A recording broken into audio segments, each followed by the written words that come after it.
Lower your shields and surrender your ships. We will add your biological and technological distinctiveness to our own. Your culture will adapt to service us. Resistance is futile. Okay, it's working. Everything seems to be working. I'm a kid.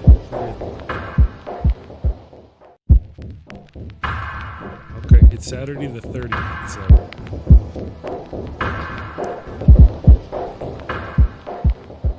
This is a first for me, so it's like you gotta be 10 seconds. Then I'll talk and then.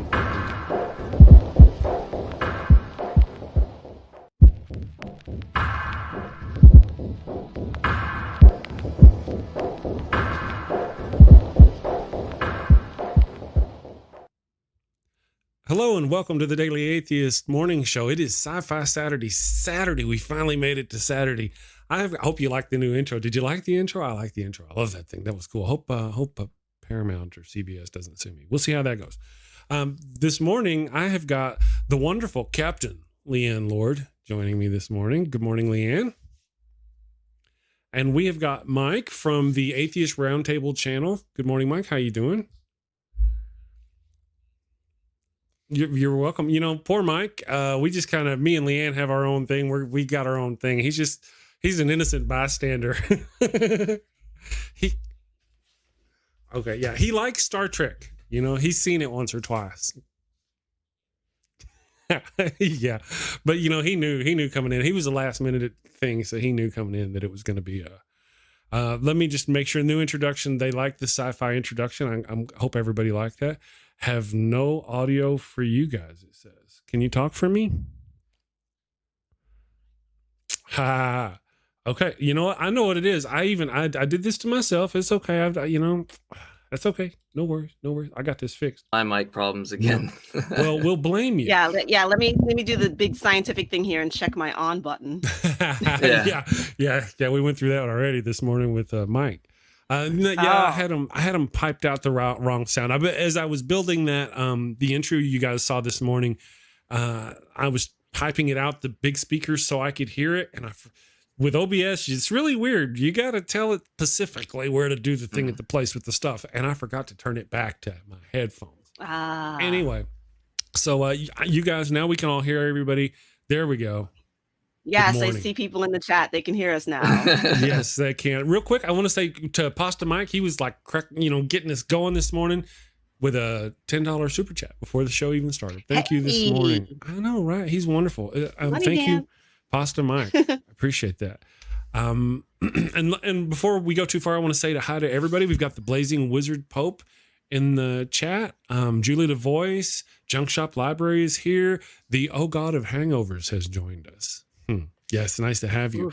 I know a lot of new people. John Hammond. I've seen John Hammond before. I think I've seen you before, like some kind of stalker kind of person. I think that name is familiar. Anyway, good morning, John. How you doing? Amiga Nuts is here.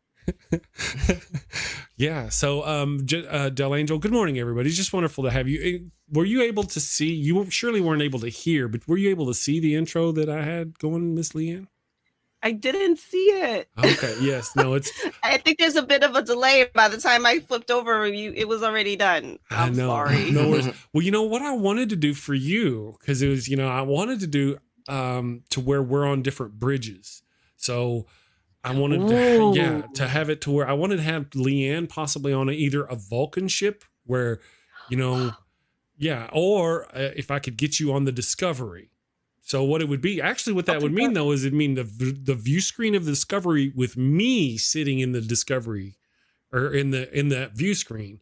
And then me having like a Klingon view screen with you. Cause that's how it would be, right? If you were on a Klingon ship, you wouldn't see. Anyway, that's true. Yeah. I was going to have that all worked out for us. I just didn't have enough time to build the show with all that, It's like a Star Trek Inception thing. Like view screen within view screen within view screen. Yeah. Ideally, it would have looked, in the end, it would have looked like you're sitting on a Vulcan ship, I'm sitting on a Federation ship, and our guest would have been sitting on a Klingon or Romulan ship. I'm thinking Romulan for this guy. There's ears under there. Is that I hope that's a good thing. Yes. Oh dear. Well, it just depends on how you think. It depends on your point of view. What do you I think of the Romulans can get a bad rap sometimes. Yes, that's true. Then that sounds like me. So that's perfect. Klingons, Vulcans are like the noble good mostly think of them of a noble good of a race, right?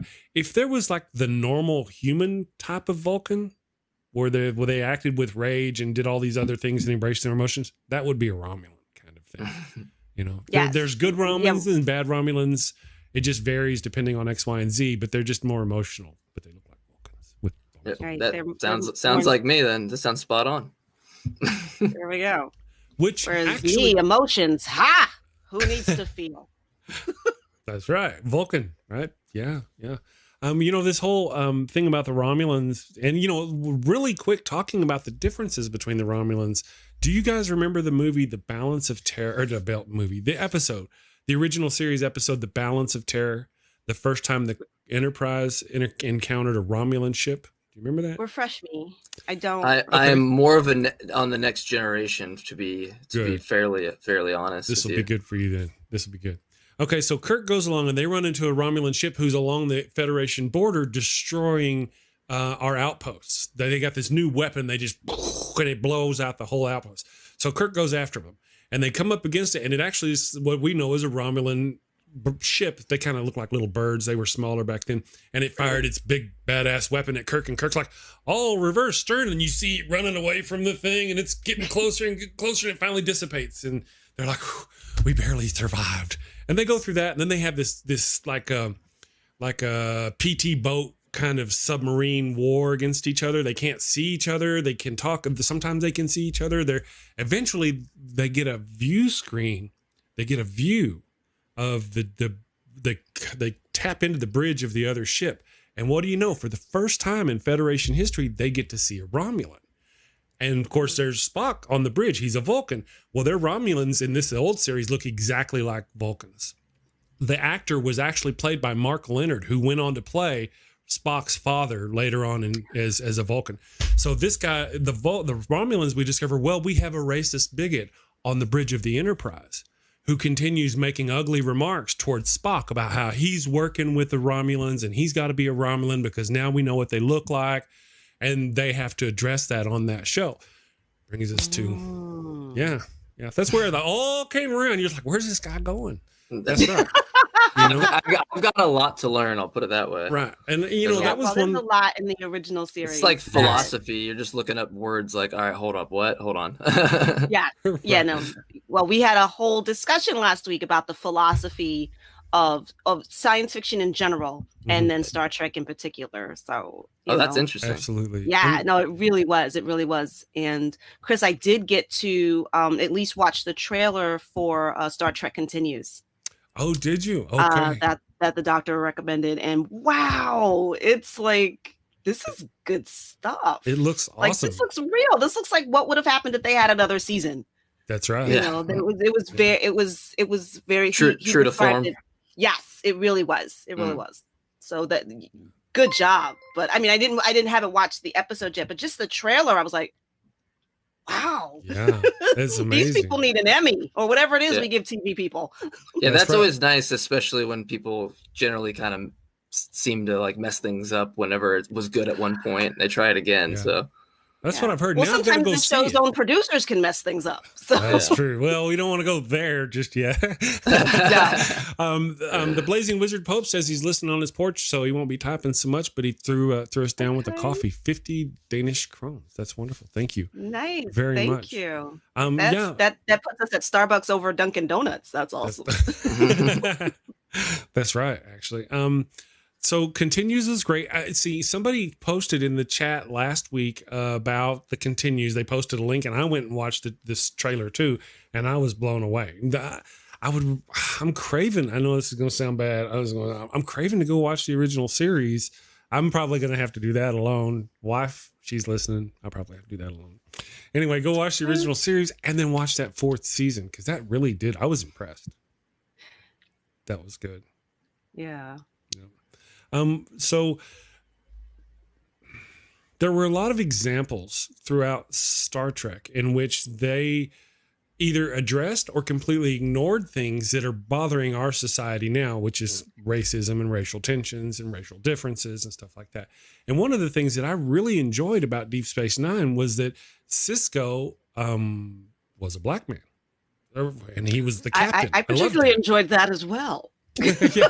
Well, I was raised in a kind of, I want to say, small-minded environment, but my idol, who was my father, who was not with me all the time, was very open-minded and very everybody was equal kind of thing. So, you know what I'm saying? So whenever I saw Sisko, that, and then I've told you my story about how whenever I realized that Avery Brooks was Hawk, that just blew my mind. You know, I was a couple seasons. You remember that? Do you remember me telling you? I do. I thought you knew that because you're really good at crossover actors and trivia and all that. Well, I was 16 at the time and didn't have the internet. Oh yeah. Yeah, but it just blew my mind that they were the same, and so that was wonderful. And then, but one thing I noticed about Sisko, and I just now realized it this morning, and if I'm missing something, correct me, but I was proud of the fact that they were breaking those barriers of color with captains. That's wonderful.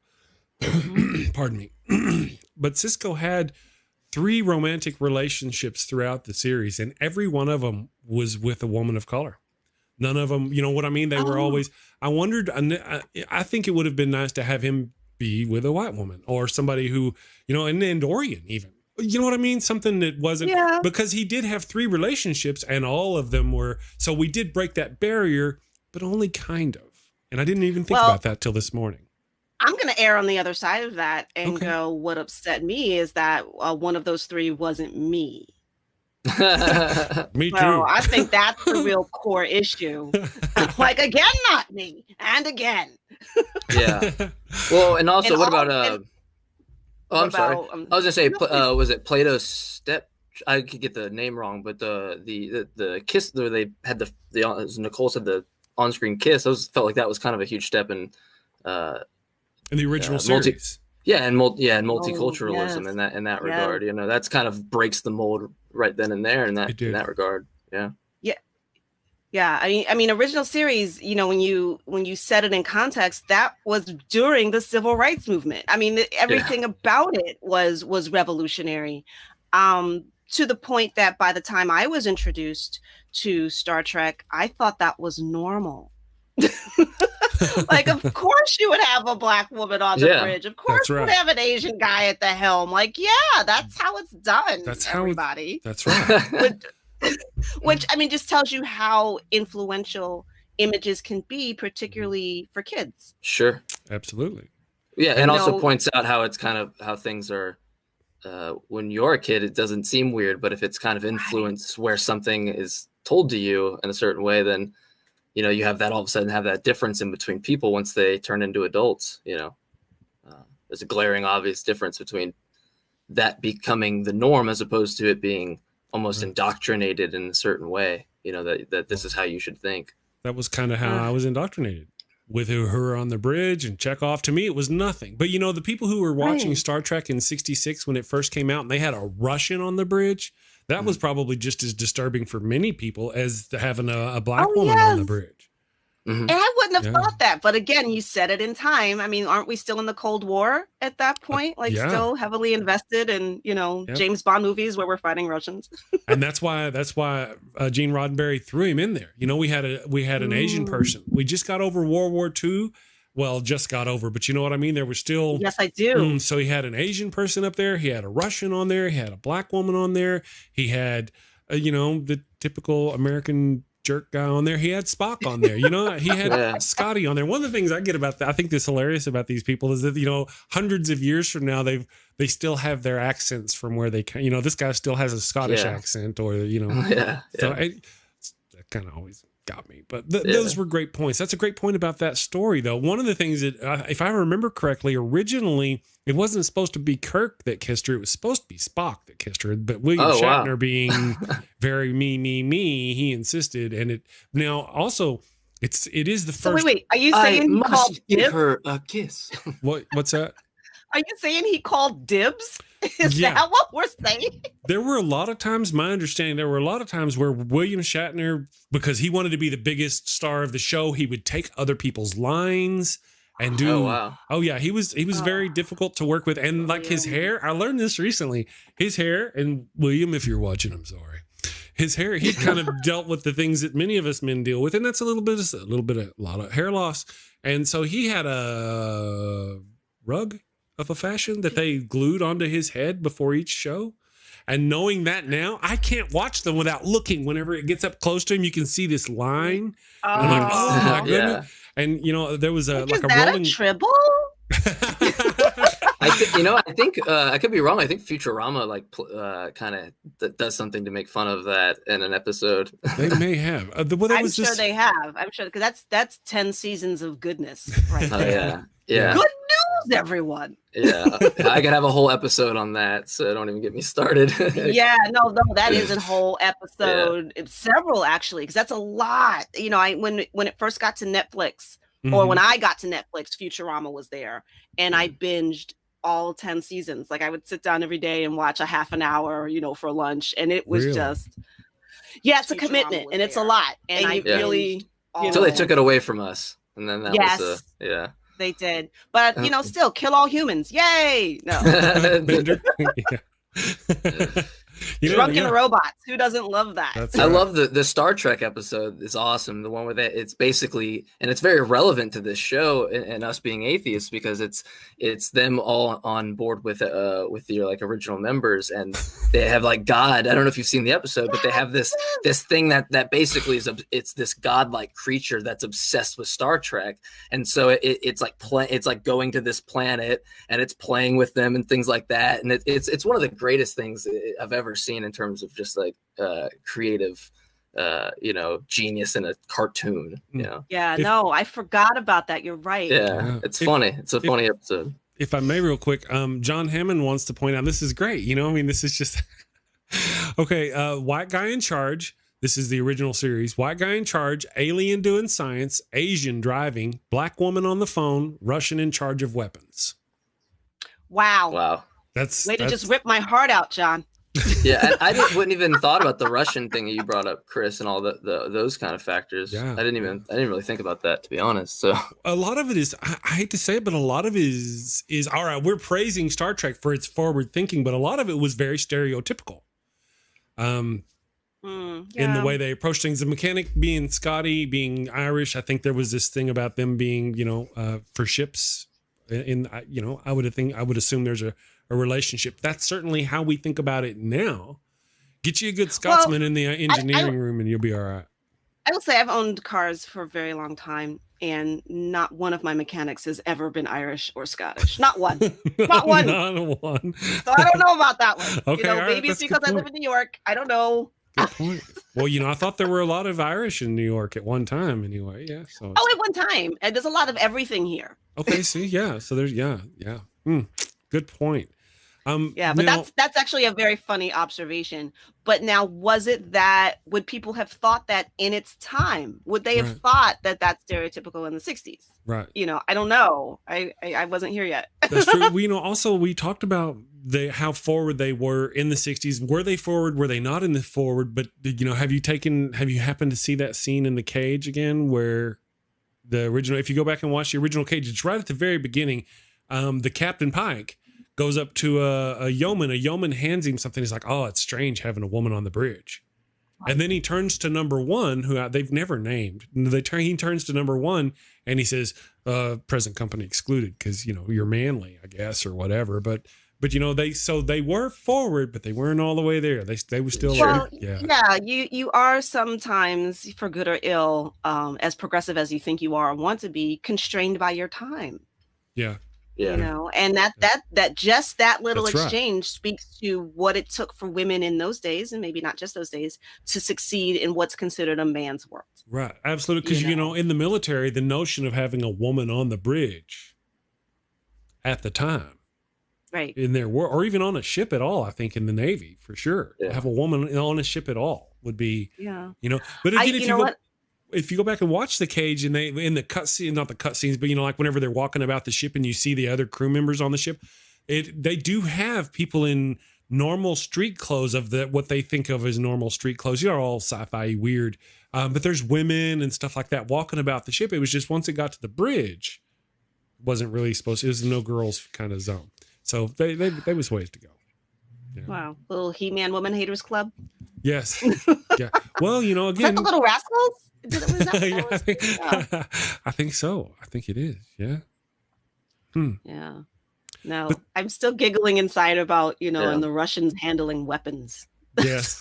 That's true. That is a good point. I think a lot of it's like, we look back on it, a lot of people, they kind of have a problem with things being a little bit more what they would say PC, or us looking at these things and the aspect of what would be offensive, and that to small, minute ideas. But it's such a good thing in the sense like we're a self-correcting society. We look at the things that we do, we acknowledge them after the fact, and we're like, and I'm not saying we're perfect at it, but you know, to look at it now, you can see the glaringly, you know, like the things you point out where you're like, that what, you know, you're forward thinking, but obviously not forward enough. But it's like, yeah, the time and the perspective, it all goes to how you're almost indoctrinated in that, how that's just the norm, you know. And it's good that we are a self-correcting in that regard, society in that regard, that we do come out of it, you know. As if it takes a long time, at least we are pushing that direction. That's a huge thing for me. Well,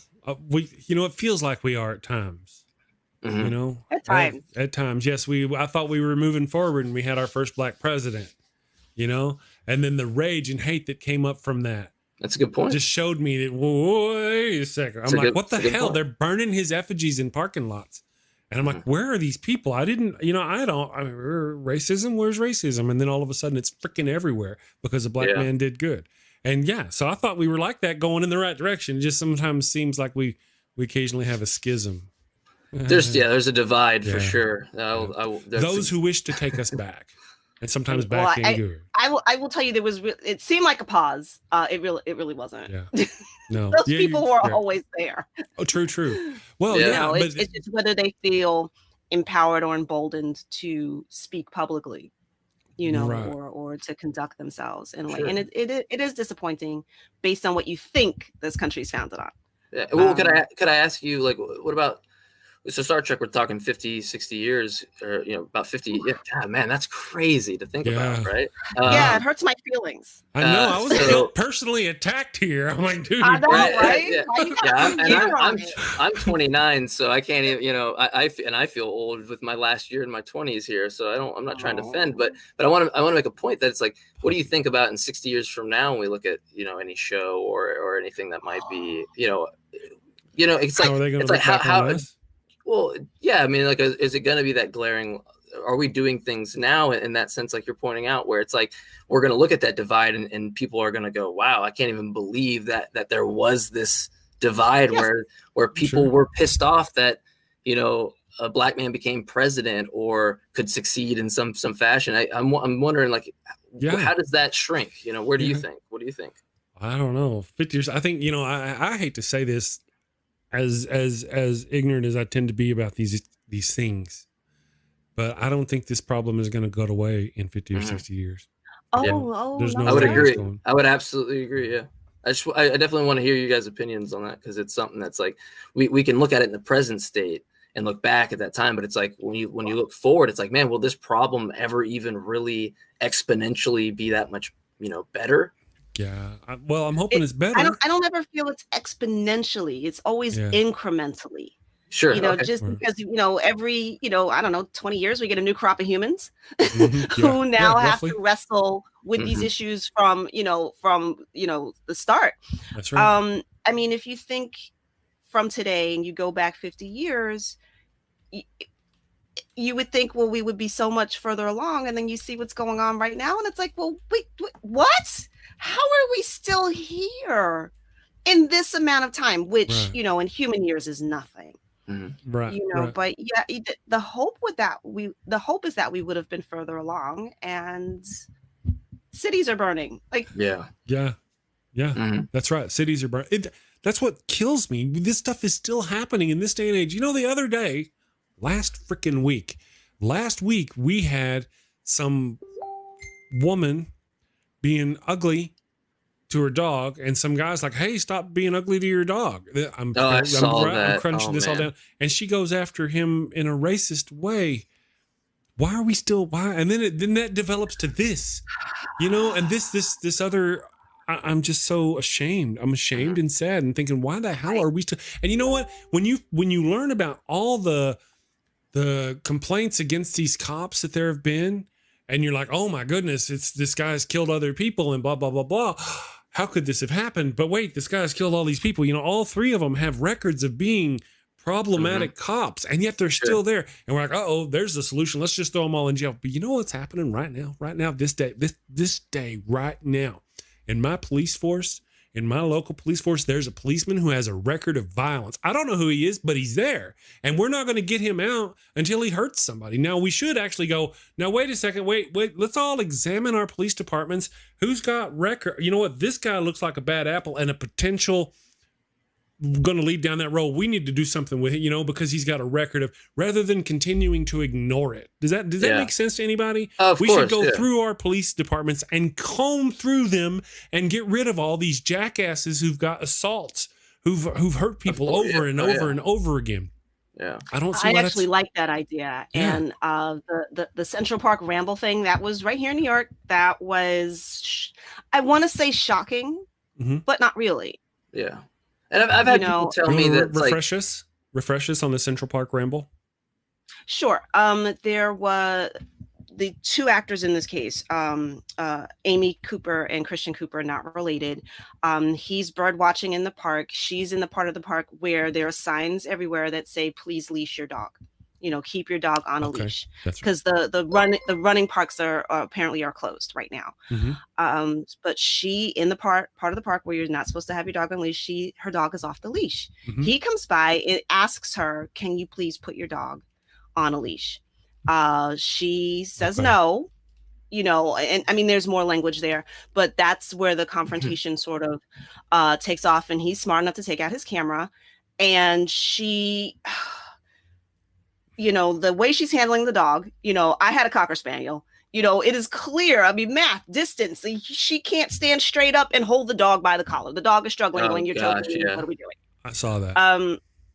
But what the chilling part is when she says what she's going to do. She says, I'm going to call the police and tell them there's an African-American man threatening my life.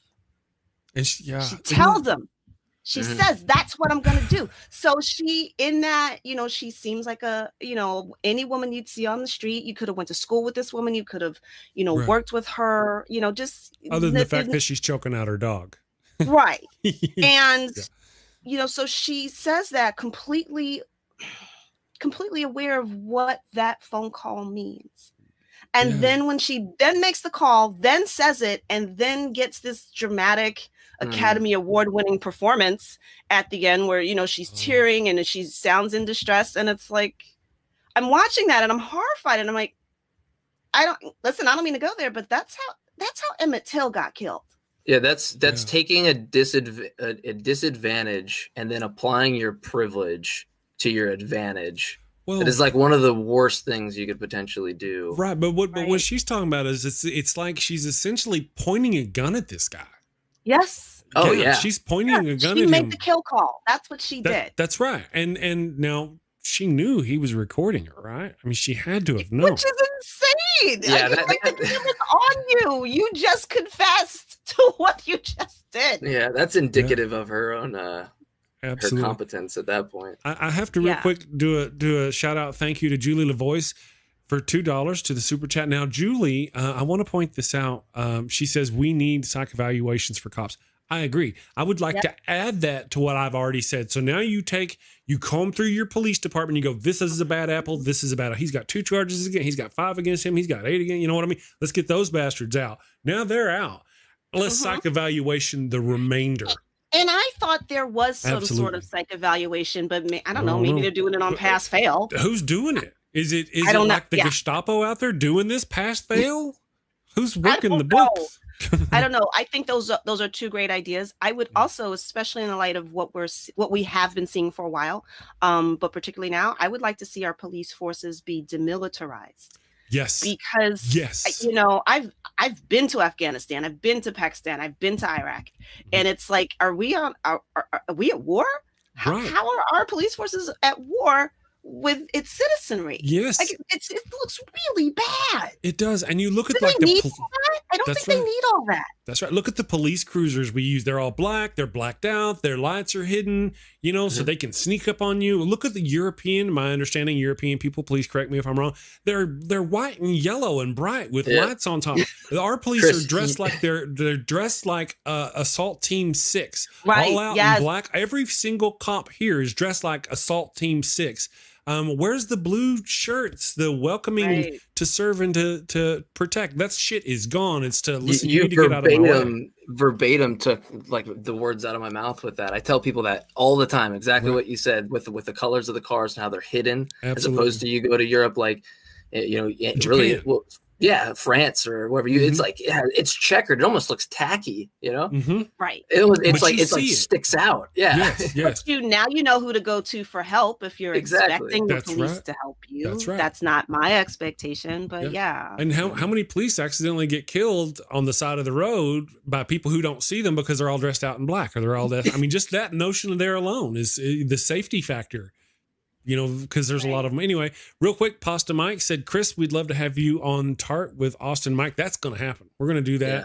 I don't, is Tart, does that mean, what does that mean? It's everyone always is like, what is Tart? It's the Atheist Round Table. It's just an acronym. Well, we're right. Oh, but Tart. Tart, what I mean though is, am I going to come on Tart and sit there with my buddy Mike and my buddy Austin? We're going to talk and Pasta Mike, and we're going to have a good time? Or does that mean I'm going to show up and go, hi everybody, and you're going to go, hi Chris, there's this Christian we'd like you to argue with for 45 minutes? What's going to happen? Actually, y'all do that.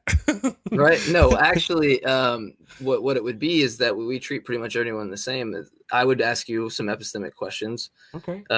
We get into some people could call it street epistemology. I think there's like elements of that we use, but it's a little bit different in the sense of that we do provide pushback. But we would just ask you how you came to your atheism or any other thing the same way we would a theist. But in this case, I probably agree with your conclusion. So it is definitely different. But we want to give theist viewers or people on the fence someone's kind of story on what they went to and how they determined where they're at, to get why they don't have epistemic warrant for believing in a God or whatever it might be, so that way we could help potentially one or two people with that journey. So, well, you know, I don't particularly care to debate folk. I'm not really geared up mentally for it. I'm too passionate. I'm going to go, you know what, you're stupid and you're wrong. To quote DS9, that's a stupid question. You know, stupid and wrong and stupid. You know, and when we get to that point in the argument, we have to stop talking. Sure, and we try not to do a debate. That's our whole thing. Is we want to have a discussion. We give the theists generally an hour to tell. I mean, it's a long time that they get to tell their story, how they determined their or how they got to their belief, and then once we get to the why on why they think it's true, we provide some pushback, and I try to determine what my whole thing is. What's your standards of evidence? You know, I want to gauge yours versus mine, because that's all I could really use, and see if the conclusion's justified or potentially it hasn't. And hopefully they could see some errors in it, or hopefully I could see some errors in what I'm thinking. So it's more geared against Christians or for Christian kind of thing. I get you, but y'all let me come on. That's nice. Yeah. I find that intriguing that people actually have a story about how they came to believe, because aren't most people indoctrinated from childhood, and that's just there? Well, they often they'll have, you know, I was indoctrinated from childhood, but I wasn't really a believer. And then I had this car accident and I saw this light and it told me to, you know what I mean? These feelings washed over me. Those are the stories you're going to want to talk about. Yeah, that's the stuff I want to talk about. Exactly. Yep. Okay. Because so what I like to do is I like to break it down and ask them, you know, what would a world where, you know, what you believe in didn't say in 10 minutes from now, that wasn't the case anymore. What would that world look like? Would things change? I like to get people to think about how they've gotten to their step, because I don't think people even ask themselves, what would it take for me to not think that this is true? Right. They just kind of go with those thoughts. But with atheists, I want atheists on the show because I want to also have them exploit. Here's why I came to my conclusion. I don't want to make it just a a theist or atheist. If it was up to me, I'd put a slash in between the A and the T on our show, Atheist Round Table, so that it incorporates everybody. Well, you know, I like telling my story. I get to wave my hands and go on about myself. I love it. I just wanted to, I've been in those situations where like, hi, Chris, how are you doing? Here's this Christian over here. And I ended up arguing with this guy for 2.5 hours. And that's not really what I want to do, you know? Because, I don't argue anymore. Right. You know, and you can't convince these folks. When I was in college, it was fun to destroy somebody's beliefs in a half an hour. It was great. True. You know, and that's I was young and arrogant, and that wasn't the. What did I win? What did I gain? Yeah. You know, nothing. Rarely except a false sense of intellectual superiority, which. Yeah. I love debates. I agree with you. Like, so what's got me to here and we started the show is that when I would get on Discord, I'd kind of just almost stroke my ego in a sense of wanting to debate. And I just lost the urge on that. Now I just genuinely want to see how someone got to their belief. And I just don't think that these topics should be exclusive to the people that believe in a God. I think that people that don't are just as welcome to have these conversations. And I don't think it should be weird for someone to look at Chris and go, why do you do this every single day? Like, you're an atheist. Why do you talk about this? Because these conversations are not just up to you. And the fact that we're a little bit more comfortable saying we don't know doesn't exclude us from the party. So, you know, I think that's an important thing. Yeah. And I like the idea that we, even when you've come to a belief, we still have to sort of self-evaluate, you know, always sort of be checking in on, well, how did I get here? Is this still true? You know, some would call that a midlife crisis. Yeah. All right. Well, yeah. But I'm almost there. I'm almost there. Oh, well, there's a wonderful gentleman who's very big in the secular community. He's on the board of CFI. He's a really sweet man. And we have had several conversations over the years where he told me, he goes, you know, you do have more than one midlife crisis. I'm like, what? I thought that was the one. And then I was fine. He goes, no, things happen in your life that make you sort of reassess and adjust. And based on that scale, I had my first midlife crisis when I was 5. Understood. Going from kindergarten to first grade, very traumatic, big difference. No nap, no snack. I have to sit at my desk and be quiet. The truth has been spoken. You see how good I am at that. Well, you know, one of the things, especially the longer, as we were speaking, the longer ago you were born, the like me, I was born and raised in a circumstance where certain things were allowed. And like you're saying, you know, you have to constantly readjust and go, okay, what's good now? You know, I used to be able to make sexist jokes, for example. In the 80s and 90s, you could make sexist jokes and they didn't have to be hurtful. They were just even lightly sexist and it was just normal and okay. That you can't really do that now. My twin brother tries to joke with me. I will talk to him, or in the last few times I had spoken with him, he's an oil field worker still, you know, and he's still got really rough ways that he never, you know, and he'll say things to me that I'm like, I can't believe you said that. One time about 1.5 years ago, and I'm just going to give this as an example, pardon me for saying this. He used the expression about somebody, and he was being lighthearted, you know, but he was going to slap the black off of them. And I'm like, you didn't say that. You just said that. And you said it like it was nothing. And it just blows me away. You said that in front of your kids, dude. What the hell, you know? And we just don't talk much. We don't talk much. But you know what I mean? Those kind of things. I was raised in an environment where that was actually all right. I mean, it wasn't the first time I was raised in an environment where my mother threatened to do it. Like you thought that was a real possibility. I wasn't always this light skinned. That's funny. That's funny. Is that, you know, I used to have a boss who would walk into the office. He owned the business. I was the manager of the office. He would walk in there and he'd open this big bar of dark chocolate. He'd start eating. He's like, I got to keep my color up. These were just normal things, you know. It was just and if that's what it takes, you know. I was like, it ain't working. I still got to go out in the sun. I eat all this damn chocolate. But you know what I mean? That goes back to Mike's point, in a way. What are we going to look back on? Yes. You know, you said 50 years, you know, I'll give it even 5 and be horrified at the things that were okay to say or do or show. You know, 80s movies are cringeworthy. Yeah. Oh, yeah. Absolutely. Absolutely. Well, we watched so sexist. And the horror movies, it's like, yes, okay, the virgin will live. The girl who's messed around will be murdered probably within the first hour. It's just what And she'll message be are we naked sending? when it happens. Oh, of course she will. Yeah, so we'll be cringing. I mean, I'm already cringing. 90 Day Fiance, I'm cringing.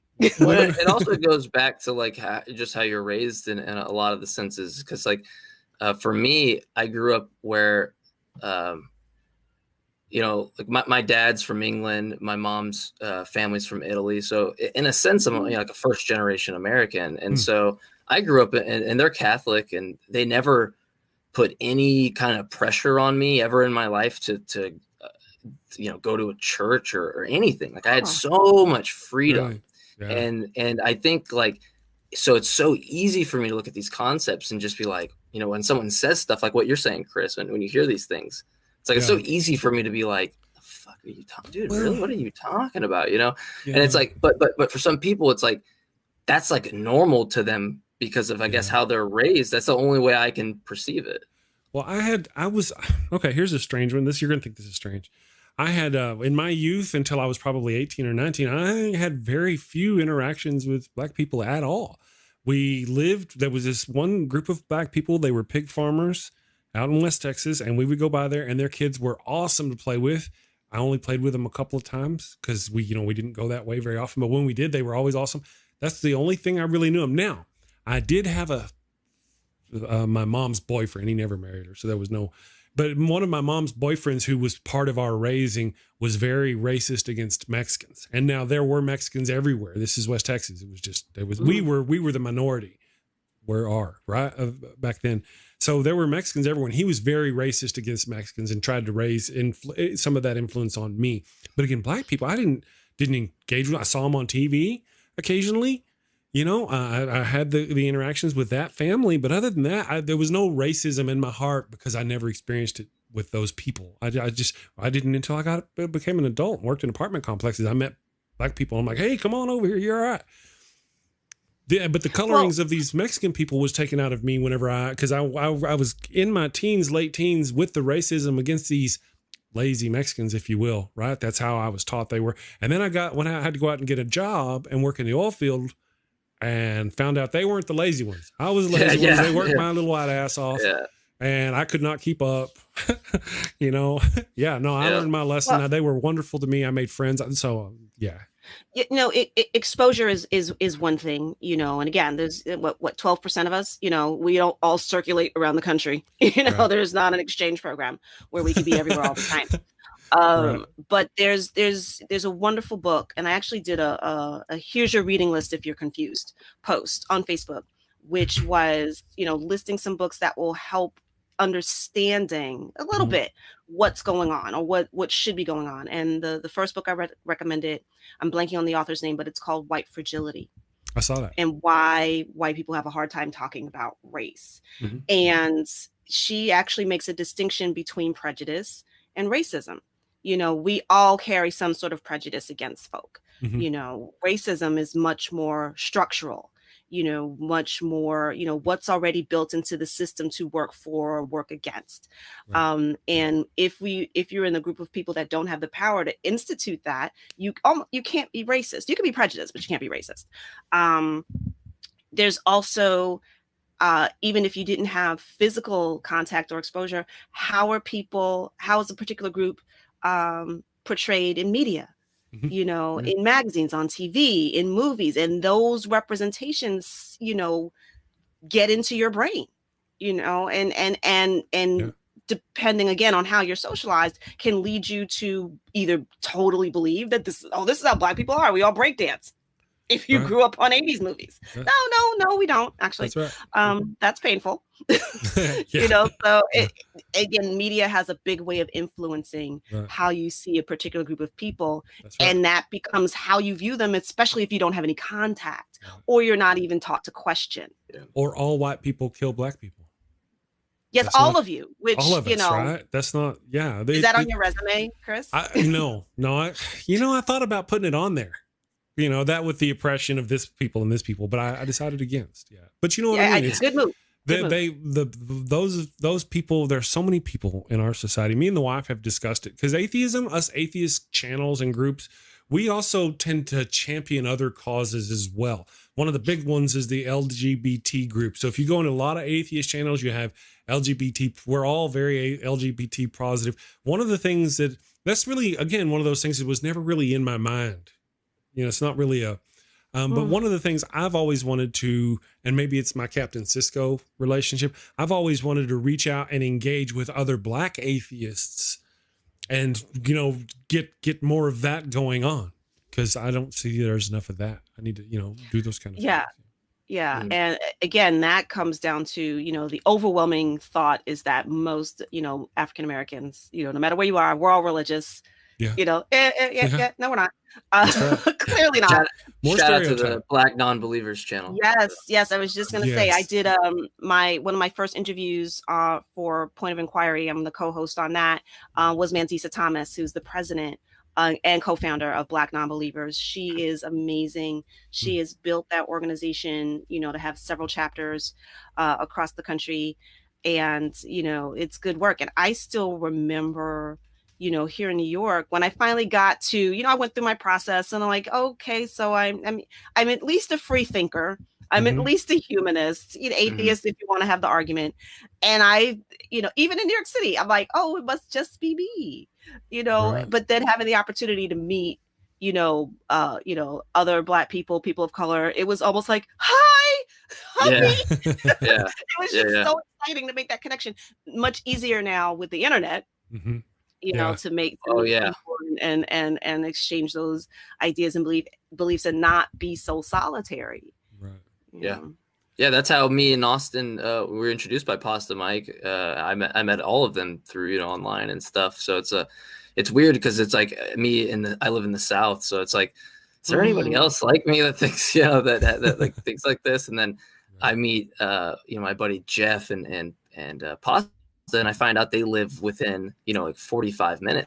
So it's like, whoa, you know, it's like, this is crazy, you know, like what are the odds in that sense? So, but I can only imagine, you know, for you, it's like, you know, that must even be, and especially like New York, so many people that are around. It's like, how are you you can't just strike up the conversation with just the, you know, any person that walks by, like, hey, are you're Black non-believer perchance? You know, like, how does that work? No, not at all. And I mean, that's where, you know, organizations like Black Non-Believers helped. There was a time when CFI, the Center for Inquiry, had Center for Inquiry Harlem. There was at the time, you know, the Harlem contingent, which was wonderful and diverse and, you know, just great while the group lasted. And that sort of is what pulled me in and introduced me to this whole wide world of, there's more. Boost your spirit, you know. It's like it's a good thing. Hey, real quick, I want to tip back over to the Star Trek part of it real quick. Do you guys remember when Discovery, and this is pertinent to the racial issue, when Discovery first came out, there was a little bit of an uproar in the nerdverse, because there were an uproar in the nerdverse. We're never upset about anything. I was going to say, what is that? We're not all the same. You know, there are anyway.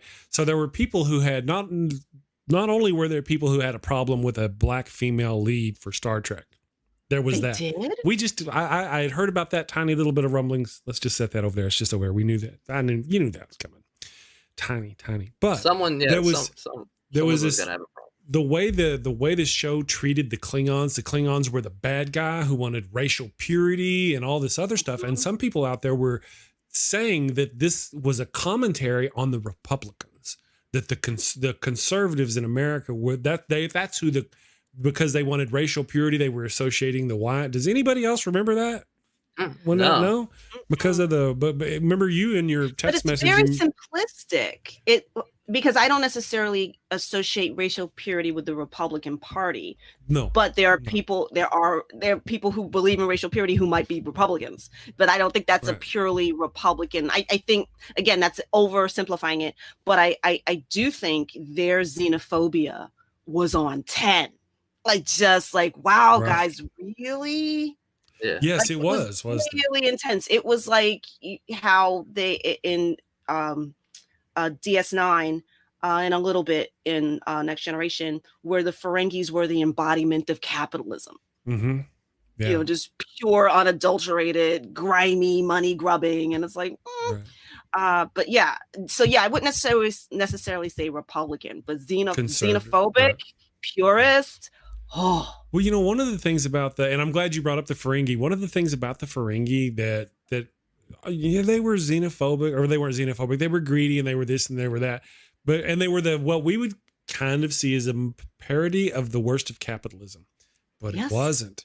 It was not. No. The Ferengis are kind of they're like a soft, fuzzy worst of the worst of capitalism is what we have right now. You can have starving people outside of a grocery store, and people will step over those starving people to throw away food because they can't sell that food. That's the worst of capitalism. We got it right here. And the Ferengi don't even come near that. Oh, treat your family like business partners and exploit them. That's kind of, rule of acquisition number 33. It never hurts to suck up to the boss. But nowhere do they go ultra malicious like we have gone in our version of what we have of capitalism. Poison all that water to make a buck over here. Sure, yep, that's fine. Oh yeah, profit off of other people's loss. Absolute misery, death, suffering. Yeah, profit before people. Yeah, we're definitely in the dark days of compassion. Yeah, so it was the Ferengi were really, really, and all it takes is a little bit of right wing love for that to start up. Anyway, the Ferengi was a good idea. I mean, we know what they were doing. Maybe in the 80s, that's kind of how it seemed. We know it was actually that way in the 80s too, right? It was still that way. Oh, the big 80s. Come on. That was the 90s, I'm sorry. 90s. The 80s, but 80s influenced, the 90s. That Absolutely. Was I'm trying to think. He who dies with the most toys wins. Greed is good. That's right. Let's take it back to the innocence of Alex P. Keaton, where he's the one little Republican moneymaker in his family. That influenced me as well. I thought I was going to be a finance major and work on Wall Street. And just rob my friends. What would be better than there that? You go. And there again, that would almost be the perfect Ferengi, except Ferengi weren't really that bad as what we consider modern conservative capitalists. But the Ferengi, come on. But now, see, I got to love the Ferengi. I am a Ferengi lover. I'm wearing my Quark's You found your shirt! Quark's bar shirt on. Yeah, we even have more shirts, but I'm a Ferengi lover. Quark turned me around. Armin Shimmerman, if you're watching, thank you. Yes. Because the relationship between him and his brother, his own character arc of development, Quark. Yeah, yes. I need that shirt. I got to get that shirt. And even Rom, I really enjoy Rom. In the first couple of episodes, they make Rom really hard and sharp, but then after that, they make him more amiable, and he really becomes a lovable character that I really enjoy. The wife will be talking about something, and she'll be like, "Do you realize this is this?" And I'll go, "Right." And that's me, just pretty much. I'm being Rom there, going, "Uh-oh." So I loved my even what was really cool, and I guess intentional, was the development of the relationship between Jake Sisko and I'm blanking on the boy's name, the son, Rom's son. Nog, yes. Yeah. And even the how their own parents were like, this friendship's not going to work. Right. Humans and Ferengi are not supposed to be friends. And even they had a falling out at times. Well, you're a Ferengi and you're a human. But they were the only boys their age on DS9. And watching that relationship build into their adulthood, proving both their fathers wrong. Yeah, absolutely. One of the things that I did like about that, bringing it back into kind of the context that we're talking about, is race never come up in there. Or, as far as Jake's color never came up in that. No, it was the species. The fact that he was human was offensive. As it should be. Just human enough is offensive. It doesn't matter what color your skin is. Yeah. So that's an interesting. We talk about, well, if the aliens came here, what would they do? Mm-hmm. They would probably be aghast at the minute ways that we separate ourselves. So they would look at all of us and like, y'all look like dinner. Right. I swear they probably look no different. Yeah, they probably lock their doors as they fly by our planet. I'm telling you. Yeah, I just got to step out here real quick and say to Junk Shop Library, according to IMDb, Armin Shimmerman is quite alive. So don't be killing Quark. No, it wasn't Armin Shimmerman that died. It wasn't Quark that died. It was Odo. It was Rene Auberjonois. Yes. Did we kill him in this conversation? Well, in the chat, Junk Shop Library he blasphemed and said that Armin Shimmerman was dead and that he wasn't watching Chip. Oh! I was about to say, I don't kill off my characters before their time. Right now, he may have been thinking about Renee Aubergenois, who played Odo, or Aaron Eisenberg, who played Nog. Both of them passed this past year. So sad. I'm sad face. This is Nog tears. Nog tears. Because I loved Nog. There was a great episode of DS9 where Odo found another changeling that had been, the 100 that were sent out. He found one, or one found him, and his not just human but bipedal sentiment. He's like, this is what the species does wrong all the time. Like, he was just offended. Very that speciesist. Odo would want to, being very specious, that Odo would want to spend his time in humanoid form. And when he started running down all the things that humans or humanoids do wrong, it was like, we ain't right. We ain't right. Like, how did we survive the Q's test? A little point of interest, the actor who played that character is also the same actor who played General Martok. That was General Martok playing that character. Oh, wow. Yeah. It's a little crossbreed there. General Martok played the character who became Smoke down in the thing, or he became, that was him. He played the changeling, the other changeling? Yes, he played the other changeling. Also, here's another note. In the very first episode of Deep Space Nine, or whenever you watch Benjamin Sisko on his ship, I think it's the Shenandoah, I'm not really sure you see Sisko cross the bridge because I think he's the first officer or a lieutenant or something. And there's the Bolian captain sitting in the thing, and the Bolian captain gives a command. That too is the same actor who plays General Martok. Wow. I love they recycle actors. Yes. And then, of course, there's the one episode where the paw rates are trying to have Sisko go crazy. So they think he's back in the 50s where he can't. We should talk about that episode, too, where he's back in the 50s and he can't do the thing. And you'll see almost every person from Deep Space Nine, every actor without their makeup. You get to see Weyoun without his makeup, Dukat without his makeup, Armin Shimmerman without his makeup, Odo without his makeup, all of them without their makeup, including General Martok, the guy who plays General Martok. He's scrawny in this. That was such. I'm trying to find the name of that episode where he was Benny, that 1950s episode, because they had a callback to that in the season finale. Yes. Oh, that was a good one. I don't remember, but that was one of my favorites. And going back to the same thing, the color issues that were going on in the world back then. I really liked how they addressed them. And it was like this, the people in the future were oblivious to those kind of problems. Yes. I'm on my iPad trying to find the name of that. Oh, it was Far Beyond the Stars. Far Beyond the Stars. That's one of my favorite arcs. Some people bash Deep Space Nine because it's got this religious aspect to it. Well, it does in the wormhole aliens, except the wormhole aliens are explained. First of all, they're regional. They really just deal with Bajor. So they're not gods that deal with everybody everywhere. They just deal with Bajor, for one. For two, they, because of their nature of living outside time, they can see the forward and back of what's going to happen. Totally get it. They explain it scientifically as to how these things do what they do. Most of it, the prophecies, all that stuff is explained because these people see, they've got this outside of time view. So I kind of got all that. That got me past the spiritual nature of it. And I didn't actually think of them as prophets. I thought of them as wormhole aliens. But that was a key feature of Bajoran life. Yes. Like influenced many storylines, even Major Kira, who, for the most part of the show was a badass, but then had this, I won't say a religious conversion, but sometimes this affinity that I felt didn't fit her character. Yes.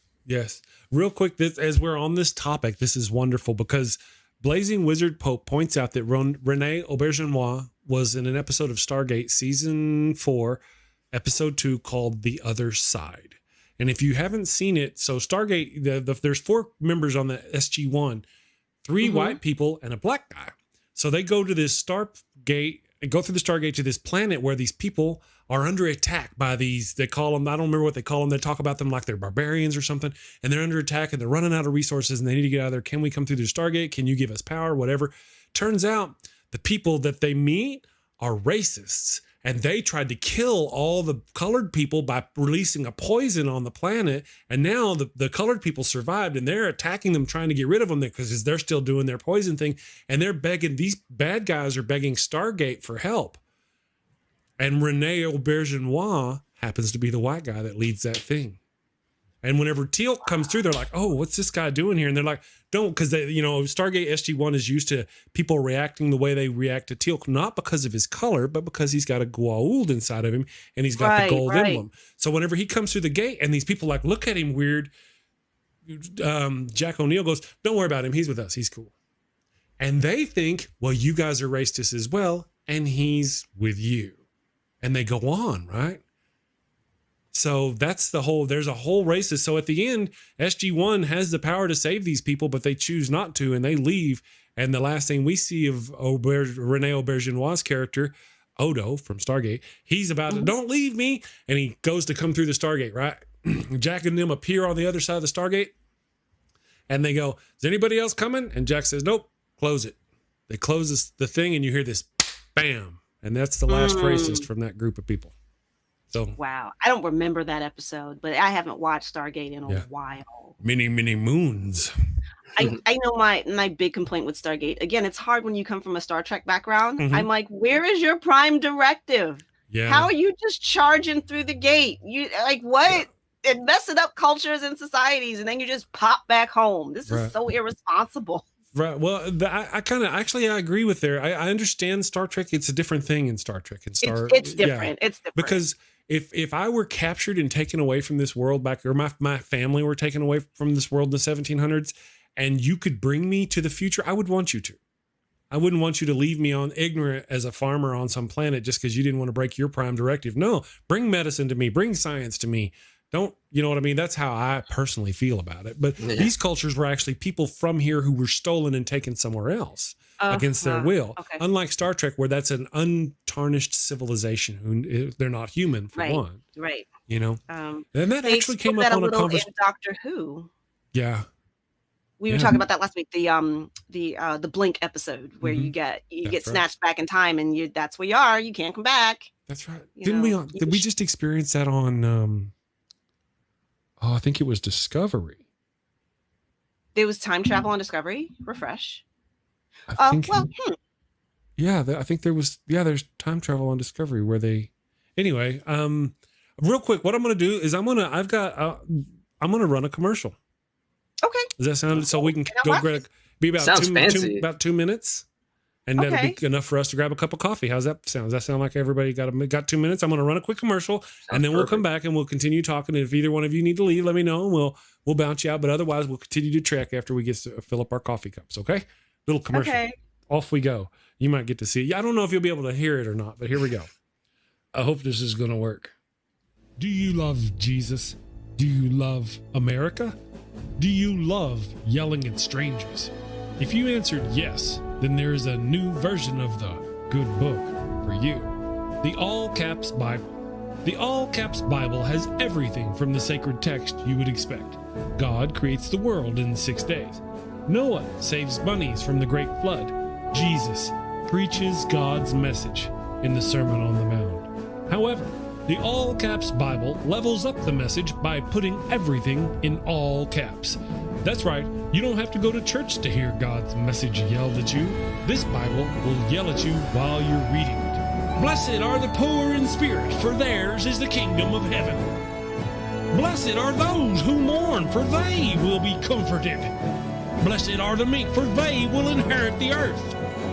Blessed are those who hunger and thirst for righteousness, for they will be filled. Blessed are the merciful, for they will be shown mercy. Christians love the All Caps Bible. Here are a few reviews.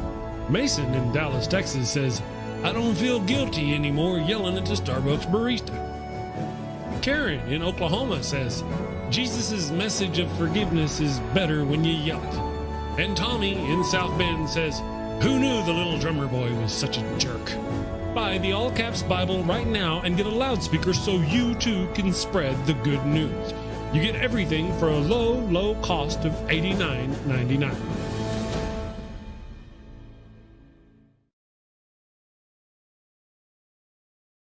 And then bring me back in, Yes. I guess. There we go. All right. So thank you. Yep. Got it. Yeah. Just come on back in and we'll pop you back in. Maybe that'll fix your video. Let's see if we got Mike's fixed. Okay. So, all right. Let me do. She's doing things. All right. Thank you all for our commercial. Where do you send your terrible? I know it was a terrible commercial. So we've got people coming back in real quick. We thought we'd go ahead and while we were doing the commercial, I'd have them redo their connection. So we'll see how this works because Miss Leann's video. Oh, she looks much better now. There you go, Leighann. All better. Yay. Are we seeing better? There we go. Now, once Mike comes back, we'll get back on to the craziness that what we have. So I hope you all like the commercial. The commercial was actually written by Andy over at Pathos, the Andy Hall. He wrote and I did the voice for it. And he and I are going to work together. I think it would have been better if he had done the announcer voice and I'd have done the screaming Bible guy. Buy our Bible now, or whatever it was. So, but that was fun. Mike seems to be having some technical difficulties, so I'm just going to pop you on the screen like that. Okay. And we'll just talk about him while he's. Yeah. So. Go ahead, I'm just in the chat. Blazing Wizard Pope pointed out the big difference, and of course, between Star Trek and Stargate. You know, Star Trek had already been through their first steps, and you know, to have a prime directive. That's true. Which totally makes sense. That's true. We actually get to see them take their first steps in Enterprise and Discovery, where they don't quite have those prime directives. They do in Discovery, don't they? Yeah, they do. It's just not as developed, I think. Right. No, not at all. Not at all. And to your complaint about Enterprise, I think that's really where they learned how to screen their Starfleet candidates a little better. Got you. So people really enjoyed our little commercial. Thank you, Andy, for helping me with that commercial. That was kind of wonderful. Well, I actually have some more coming. I've got a series of commercials I'm making. So you guys be ready for that. I guess I'm not sure where Mike is. Mike will probably be back. Me and Leanne can go on about ourselves, about the Star Trek. Now, did you finish Discovery? Yes. Okay, so we finished Discovery. I really enjoy where they're going. I mean, there's a lot of things that I really don't like about Discovery. There's a lot of things I love. I just think they're just so wonderful. Okay, I'm not just pandering to you, so please don't think I am. Okay. But I'm using the word love here, Michael Burnham, and the actor who plays Michael Burnham. I love the actress who plays Giorgio. Her character, she gets these little grins on her face, and I'm like, oh, she's gonna do something fun right now. She looks like she's having fun playing the bad guy, absolutely, or the dark character. Like she's just having the time of her life. Yes. So I really enjoy those. Of course, you and I have already talked about the things I didn't care about. And now I've seen the ending, and I understand that the reason why we've never heard of her is because Spock swears an oath to never speak of her. But she was a war hero. I mean, she was known to everybody. So the notion that Spock could not talk about her and we'd never hear about her anymore, you'd think surely there'd be. She not only did she start the war, but she helped end the war.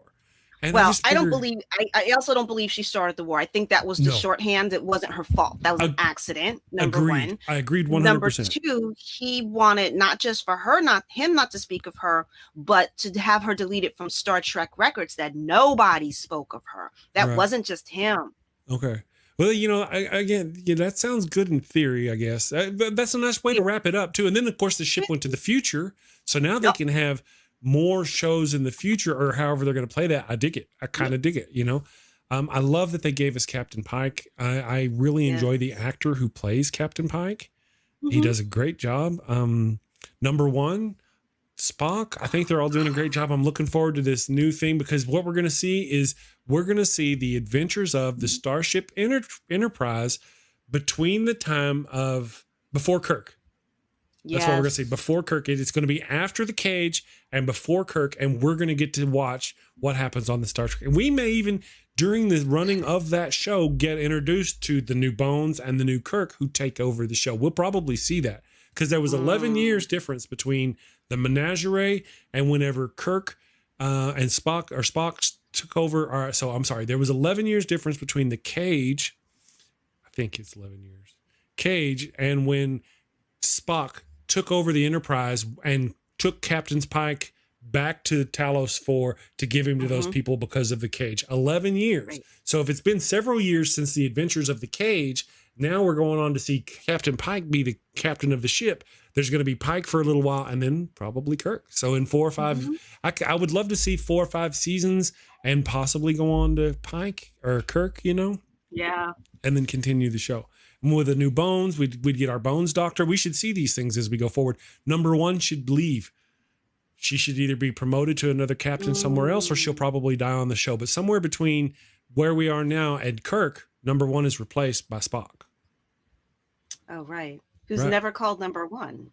Spock is, I don't know if he's ever referred to as number 1. I don't know. No, he's not. He's just, because he's a science officer. Yeah. So. Yeah. But he is the first officer. So I don't really know. But that number 1 was really a Jean-Luc Picard thing. Yeah. Even if Kirk did call him that, it would have been a one-off. You know, I'm saying even if Kirk did call Spock number 1, if he ever did, I'm not saying he did, but if he did, it would have been once by an accident, you know. But with Picard, it was, this is my number 1. Hello, number 1. Number 1. He names his dog. Number 1. Because we did finish Discovery, and I have now watched the first episode of Picard. We stopped there because they're made by different showrunners. It's a different thing. And I was my experience with Discovery, the love-hate that I have with Discovery, I need to step out of that because otherwise I'm going to sit here and watch this Picard episode. I'm going to go, that's dumb.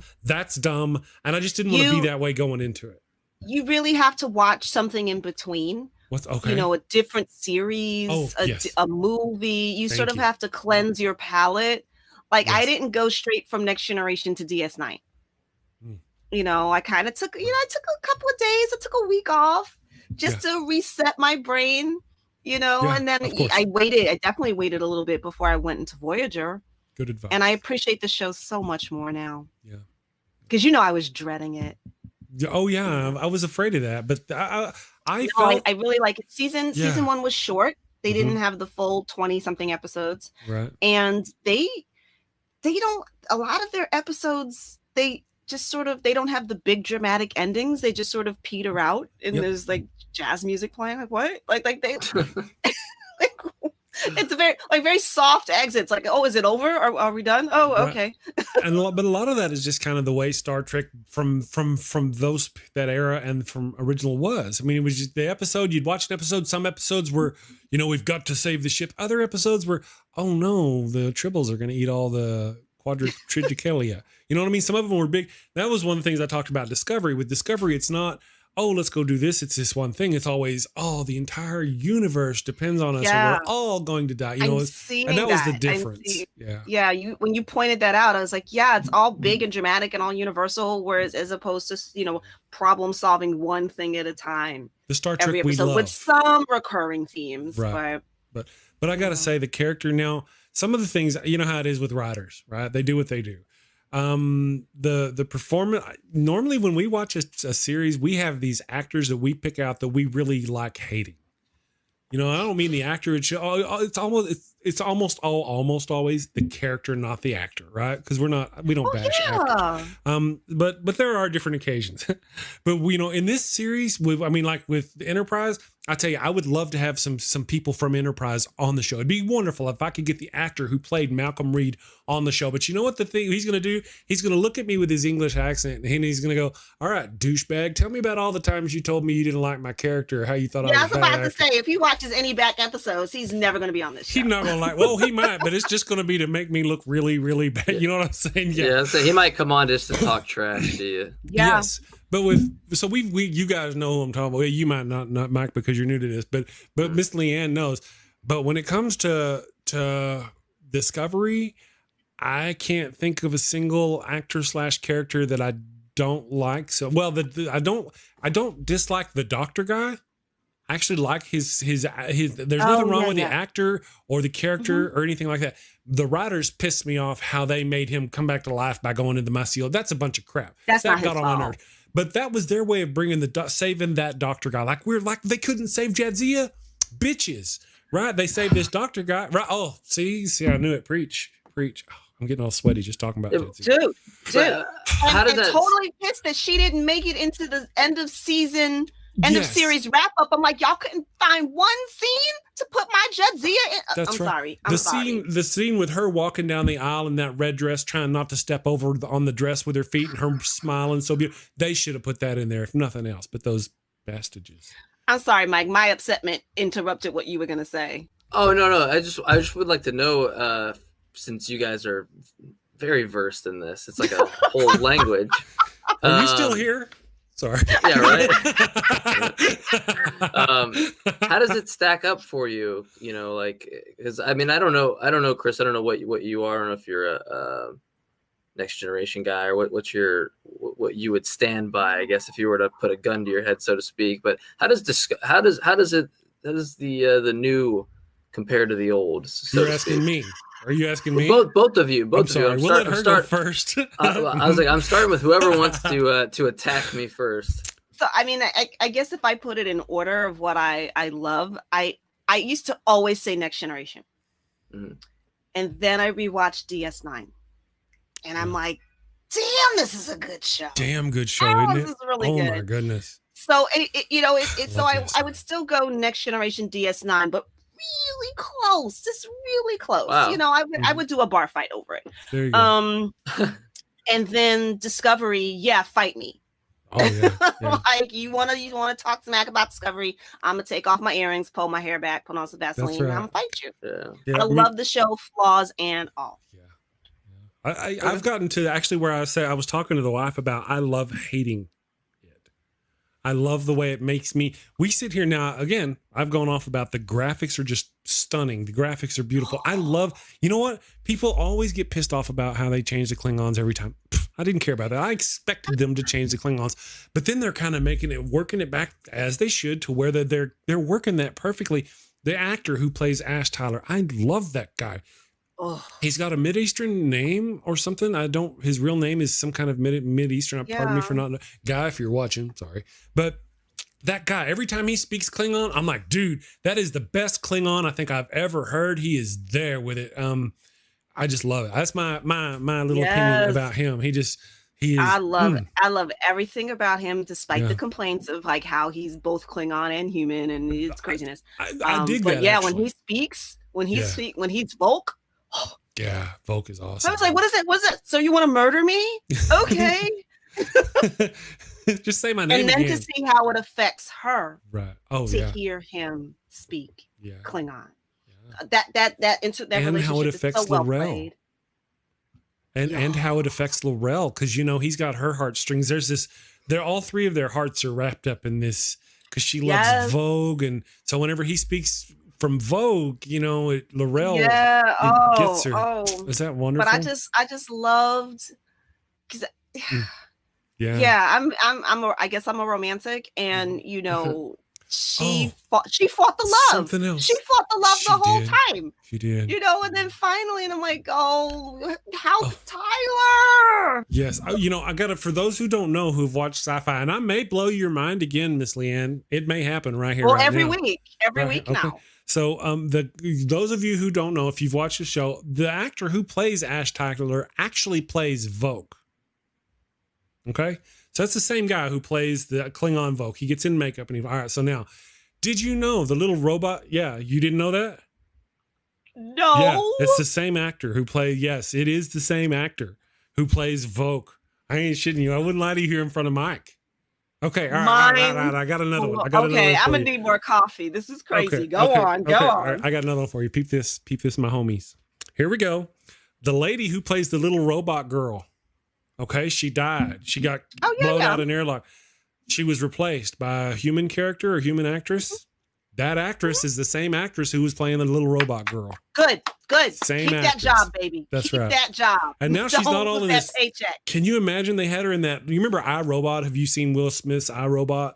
They have her in the same kind of plastic that they used to make those robot. Anyway, it did not look comfortable at all. Mm-hmm. I'm glad they got her. Miriam, that was her name. Miriam. Yes. Yes. Oh, I loved her storyline. She was. Oh, and that was a great funeral. I know that sounds weird. But when people came forward, particularly to say what they had gotten from her, their life lesson from her, I was like, oh, I need to step up my game so people say nice things about me. Yeah. Well, to your question, Mike, about my for the new and the old, I'm actually with Leighann. I love me some Deep Space Nine. If I had to choose my favorite Star Trek of all time, I would have to choose two of them. My wife is going to slap me from the other room. Deep Space Nine and Discovery. Okay. Because there's a lot I really hate about Discovery. But man, there's so much. I just love that. My wife we're sitting there watching Discovery and she looks over at me and she goes, "Why are you crying? You hate this show." I'm like, "Look what they did to Captain Pike. Oh my God." Oh, angry baby, Captain Pike. I'm like, so it's just the visuals, some of the character writing is fantastic. Some of it I think is dumb. If you watch the show like at the beginning, and they do this often, like right at the very end, they're fixing to go to the last mission. The ship is out in the middle of nowhere. They're out in the middle of nowhere. They're going to do the thing. This is for the entire banana, the whole tomato, the entire universe. All the universes will be saved by this one move. Are you ready to go? Here we go. We've built the super suit. We've built it. We're ready to go. Michael Burnham is ready. She's charged. Wait. Here comes her mom and dad. Out of a ship. Here comes a ship. Here comes they get over there. They get on the little thing. We've got 2 minutes to do this. Okay, I'll be right back. She runs over and she talks to mom and dad. Her mother and father literally warp in just before all this goes down. Get off the ship. Get over there. Talk to her. Pat her on her back, and then warp out. Literally, I'm not kidding at all. You don't see that anywhere in Star Trek. That's this is not the first time her parents, and I get it. I get the relationship between her and her mom and Sarek and all that. I really actually enjoy that part of it because that's part of Sarek, and I'm an old history kind of guy. But those are the things that drive me nuts about it. You actually knew where the ship was. You left your planet, came all the way out here just to say bye, pat you on the back, and then leave. There was no other thing that happened, And so these kind of things bother me with Discovery. It's their daughter. They are totally. There's 300 people on that ship, and all their parents don't fly out there at the last minute. Not all their parents are ambassadors. Well, that's true though. You have a great point. And the lady playing Amanda you have to remember. I mean, that's a level, and I agree with you. But I don't want to use the word privilege, but they are not the average Vulcans. That's true. They're damn near royalty. That is an upper. Did you see their house? They had an amazing house. I thought all Vulcans. Apparently, being an ambassador, it pays a little bit of coin. So I would think that he and her would have a bit of privilege, or not privilege, but wherewithal to pull some strings, get in a ship, go see their baby girl. I know. That's just it's they're all right. So now I've said it. There are things I love about this show. But there's the things I don't like. Matter of fact, I've talked to the wife, and I'm so close because me and Star Trek, we go back 48 years, all my life. So I'm so tempted to make a rant series, episode per episode, for Discovery, and go, oh my God, this is wonderful. Oh my God, this is just I'm this close. I thought about doing that on my rewatch for Voyager. That would be so wonderful. What I love, what I hate, what I learned. Yes. Every episode. But I'm like, who cares? It's a 30-year-old show. Nobody cares. That is true. Well, I kind of thought with you and the show, because you said, you kind of didn't like it because of the reasons why we know you didn't like it because of but then there's also, yes, they did throw her out there like just a shiny, sexy toy to get all the boy nerds to come in. And then Jerry Ryan took that. And she made it 7 of 9. She's like, all right, I got to walk around in this cat suit, but I'm going to be smart. I'm going to be beautiful. I'm going to be complex. I'm going to be a strong woman. And she did that. Now, there was tension. My understanding is there was tension between her and the actress who played Janeway, because Janeway kind of felt like you did, that they're just sexing up the show. And there was some tension between them for a while, but they eventually got over that and it just worked out. Jerry Ryan really makes 7 of 9 a very dynamic and wonderful character. And then the doctor and his emotional attachment to 7 of 9 that he deals with throughout this show is just fantastic. You know, have you gotten to the episode? No, I haven't gotten there yet. I'm the end of season 3. I don't want to spoil it. Okay, yeah. And you're at the end of season 3. Almost, yeah. I think I might have 1 or 2 episodes to go. Yeah, I'm powering through this. Like whenever I'm not working, I'm watching Voyager. So you still have Kes? I still have Kes. Oh, and I was about to say, I see what you mean. Like what? Yeah, she's hard, isn't she? She's too. She's too girl next door. Yeah, and she's attached. And she's attached-ish. Yeah, there's just it never stops. Does it? It's like I can see why that didn't pull in the fanboys. Yeah, not like they wanted to. And there was something about the actress's voice. She had a deep voice for a woman, which I normally I don't mind. I think that's cool. But there was something about her voice when she screamed. When the actress screamed, like the characters in you'll see it. She'll see a Species 8472 or something, and she'll scream and like, oh my goodness gracious, that's the worst horrible scream I've ever heard. It's it's unfortunate. Hey, this person here says, wait till you see Tons of Mice. Good morning, Tons of Mice. Thank you for joining us. Says, wait till you see 7 of 9 of Picard. I've just seen her face on the ads. That's all I've seen so far. Yes, I've seen that. I love the integration of 7 of 9 in Picard. That's wonderful. Works. It really works for me. And I'm actually great seeing her. I'm going to take your advice, and we watched a single episode of Picard, so I know about there's a twin, and I get that. I'm a twin, actually, right? So, and then I saw the really good graphics. I saw the Borg cube, the graphics and the Romulan ships. Artifact. That was just wow. Yeah, that was cool. So I saw that, but now we're going to take your advice. Me and the wife are going to. We watched Capone the other day. Tom Hardy. Wow. Tom Hardy does a fantastic job doing Capone. Does wonderful. The story isn't that good. It's about Capone's last year and the horrible way he dies. So if you're expecting any kind of gangster anything, there's almost zero of that. It's some old fat guy shitting himself into bed and having delusions about stuff because he's actually dying of neurosyphilis and stuff. So that's what it is. Spoiler alert. Right. No, I'm sorry. Well, no, there's no, trust me. There's no surprise. You already know, right? Okay. Trust me. There's no, I didn't spoil anything. Sorry. But I went into that expecting a little something that I didn't get. Tom Hardy, fantastic. You're going to win an award, Tom, if you're watching. But with, I wanted some, I'm not into the Godfather. That series just doesn't really do it for me, but I wanted, the Untouchables. Elliot Ness kind of the movie kind of thing. So we're probably going to watch a couple of movies like the Goodfellas with Joe Pesci, our Lord and Savior Joe Pesci, and then the Untouchables because the wife has never seen. We're going to watch a couple of those, take a tiny, tiny little break from the Trek, and then we're going to go back and watch Picard. Yeah, I recommend that. I do. I have a question for Mike, since you asked us what our favorite, in the Star Trek verse were our favorites. Mm-hmm. I know you said you were a Next Generation guy. Do you have favorite episodes that you recall? And you don't have to know them by name, but yeah, I'm not. I wouldn't be able to be like, oh yes, episode 4, of course. Right? Yeah, no, I can't do it either. I can't do it either.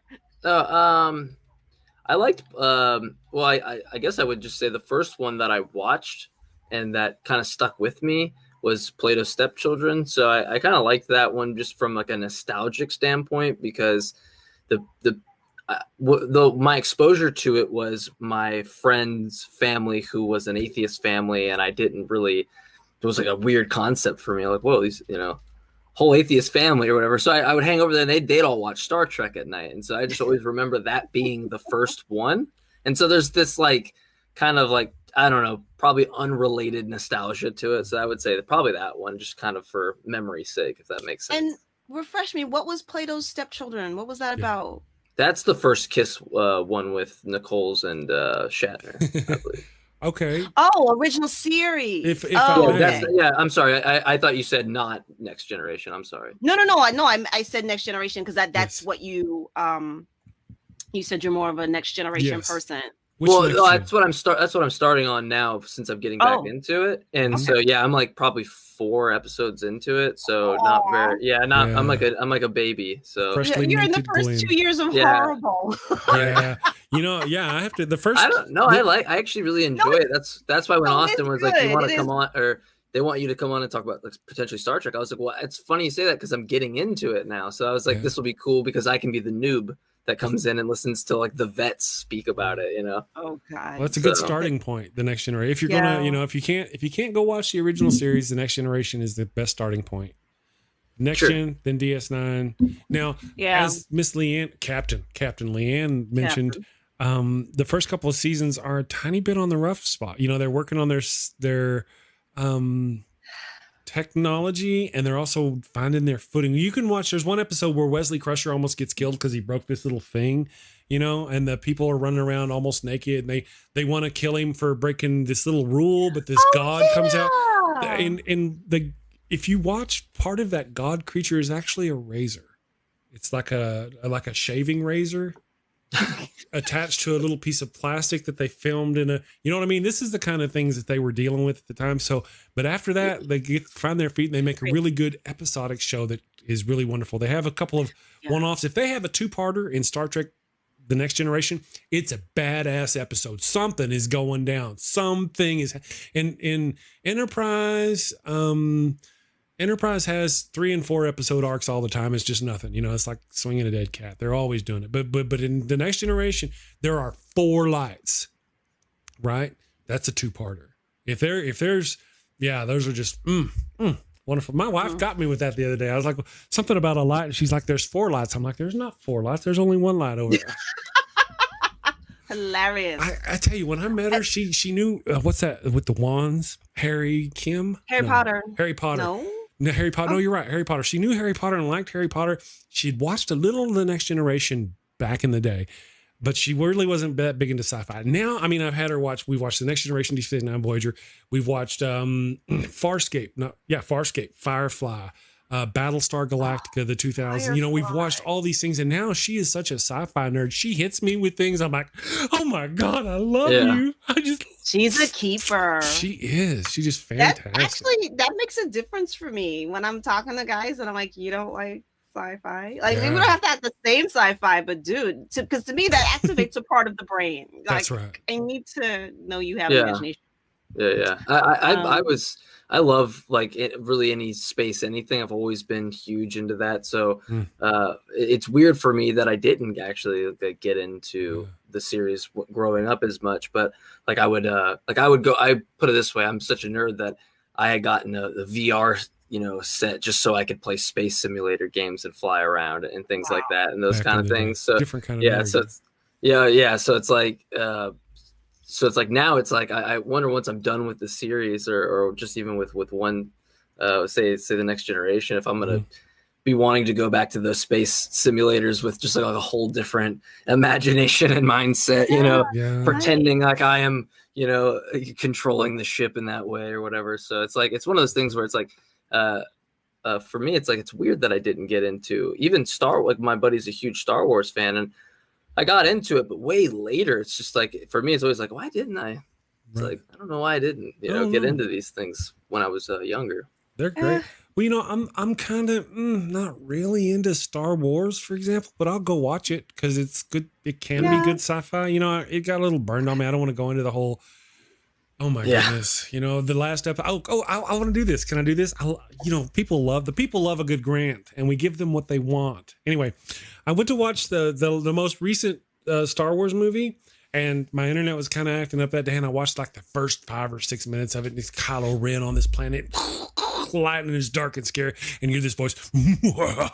I'm like, wow, that's cool. And then you see the Emperor, and I'm like, your bitch ass is supposed to be dead. You're dead. You're not supposed to be here. This is awesome. Everything was wonderful. It was great. How did you survive getting thrown down in that pit? Missed you a long time. And then my internet died. And I thought, damn.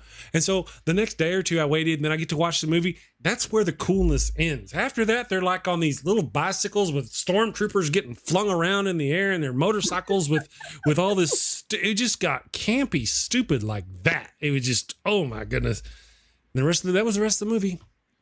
Campy, stupid. I mean, they did have its moments of, wow, look at that glorious awesomeness. And then here comes, essentially, I want to say Jar Jar Binks, but I don't want to vilify Jar Jar Binks anymore. But it's like that kind of campy. What's that? What's that English comedian? And then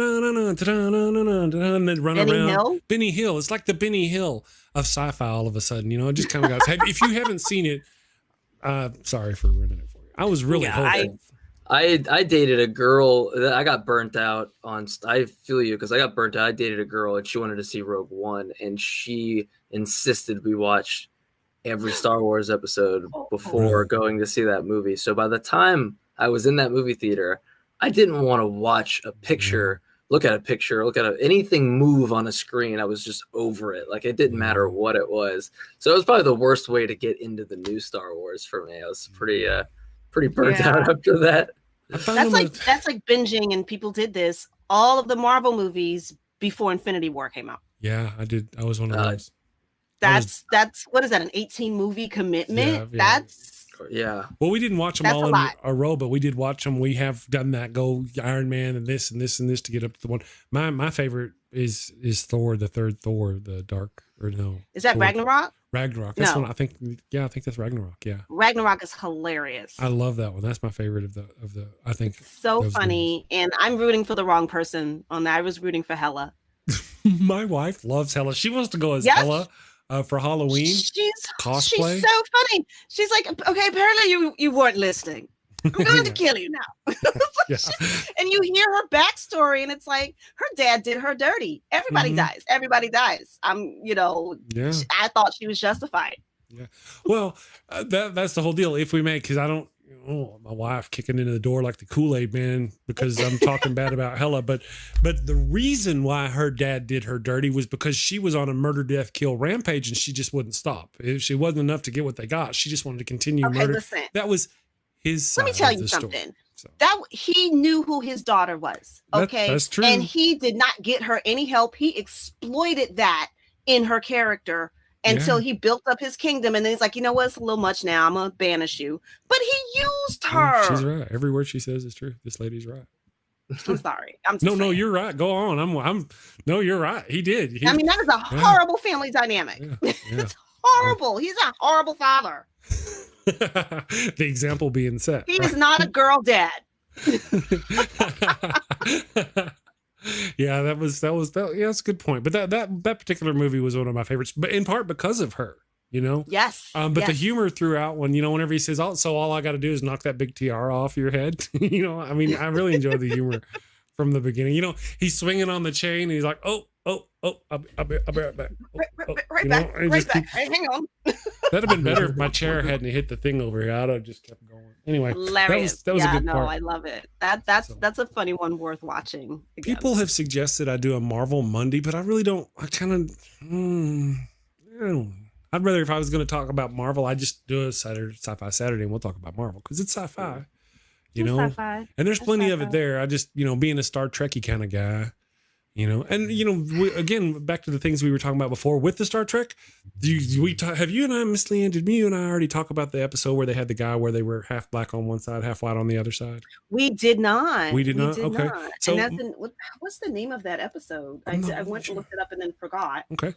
So, Mike, in case you're not familiar with it, Mike, there's an episode in the original series where they come across their species and I think they're chasing a fugitive. They catch this and the fugitive gets do you know the name? Let that be your last battlefield. There you go.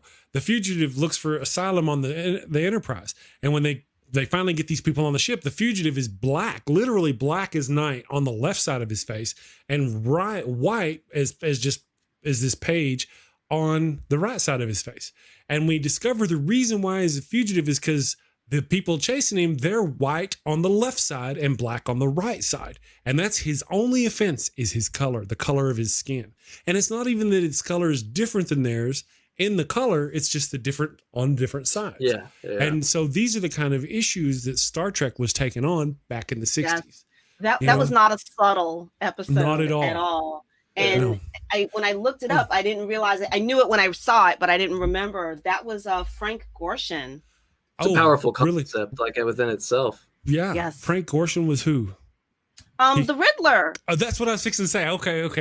He was the same guy who played and the Riddler in I'm the not even a Batman person, but he was just so good. Did a damn good job. Yeah. And that was another one of those things where they're crossing those lines. And there's some people out there going, you know what, I'm offended by this. There's just some people out there who did not like the progressive message of Star Trek. Absolutely. Yeah. Yeah. I mean, if there weren't a group of people out there who didn't appreciate that, we wouldn't have had those problems. But clearly racism is a big problem in our world. It wouldn't have been the first kiss between a black woman and a white man if that weren't a problem, if everybody already accepted that, Now, it wasn't, for those who are interested, it wasn't actually the first kiss between a white man and a black woman on olive screen. They'd done it once in England before, but in the United States, it was the first. My understanding. So, I actually watched that scene. There was a scene on YouTube. I'm surprised somebody had it up there. Of that, they were trying to figure out, well, why are you guys like angry? Why is there a war? You're looking on the outside, because Frank Ocean is like, if you look at us, we're different. And Spock was like, I'm looking at you. You look the same. You have color on opposites. They didn't say opposite sides. You're one half is one color, one half is another color. And that's when he's like, no. It's which color is on which side. Well, I'm black on the right side. How do you not? That was a case for war. His people, his race, they're white on the right side. Like, in that, ta-da! Have I not proved my case? And like Spock is like, no, sir, you have not. I wonder if we're gonna proven your case at all. I wonder if we're gonna see that. I wonder if they're gonna redo some of the original series in the shows coming up, and we're gonna see some of these things. That's just kind of curious. Real quick, I want to point out something about that first kiss. The first kiss between a white man and a black woman on the U.S. television was by Kirk kissing Uhura. Okay, unless I'm mistaken about that, but it was against his will. You should know that. Yeah. It was for those who are watching.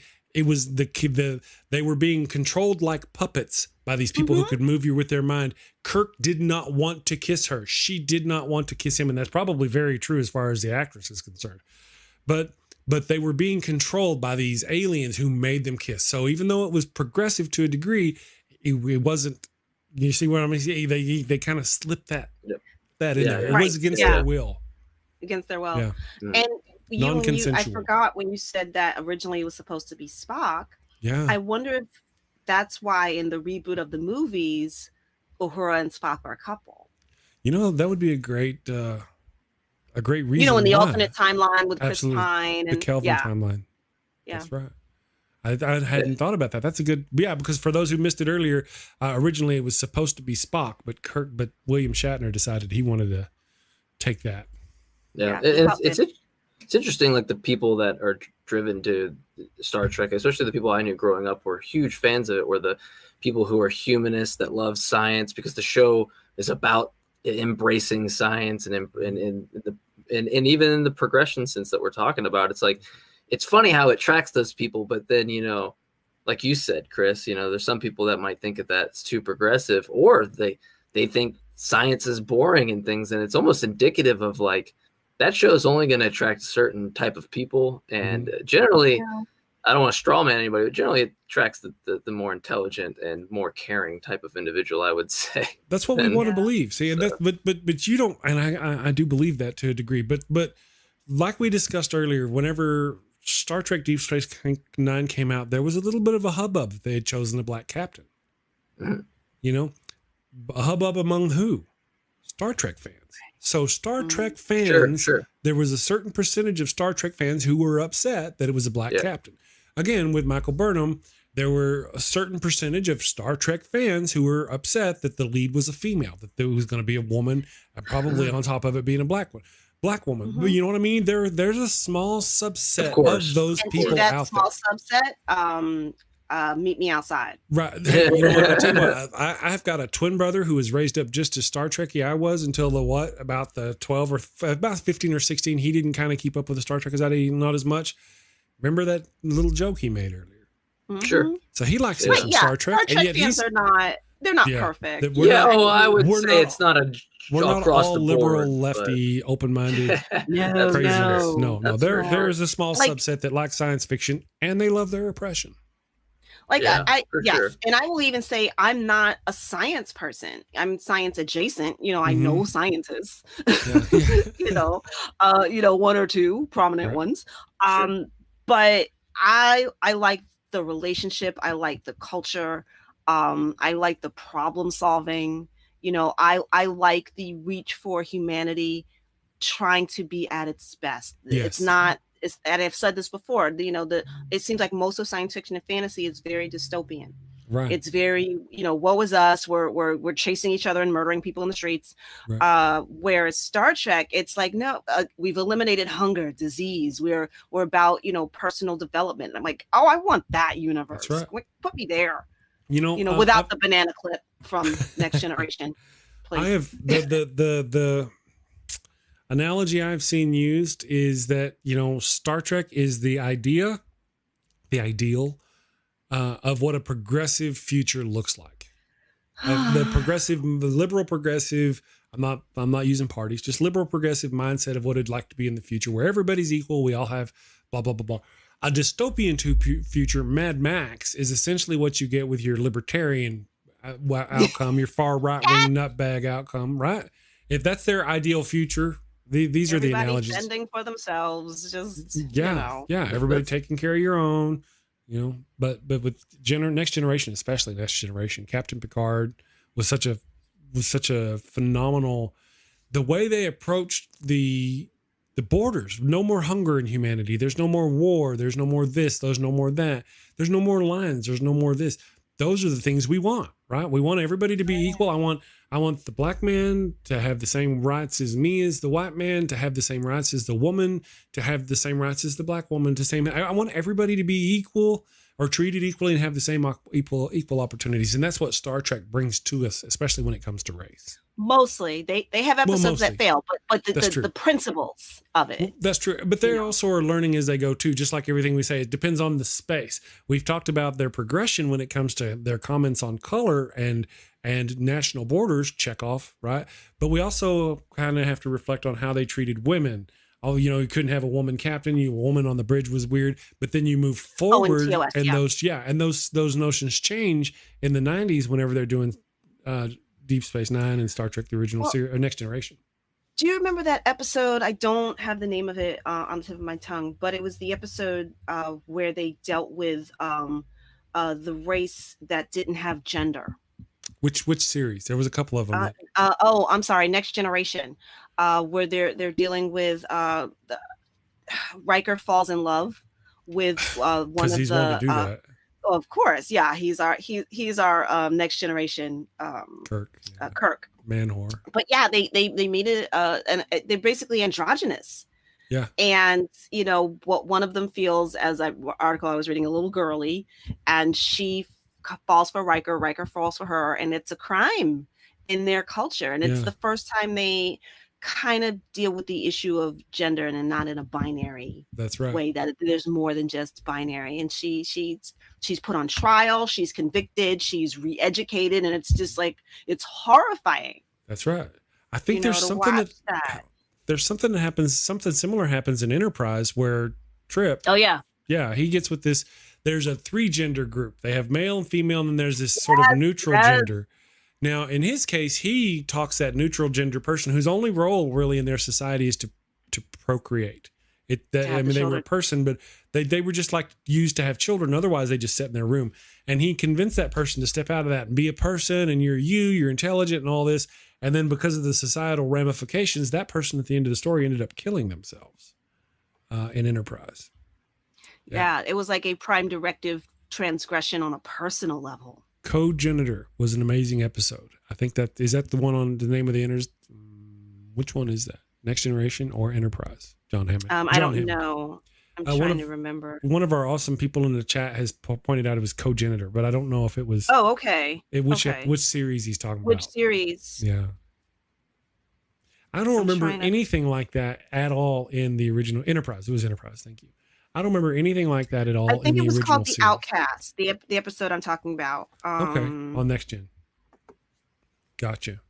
Yeah, on Next Gen. I don't remember them. No, of course, we've already talked about the borders they broke in Star Trek, the original series, but I don't remember them ever going there, the lesbian gay thing. I don't remember any forward thinking in that department. Do you guys? I think the comment for Next Gen is that's as close as they got.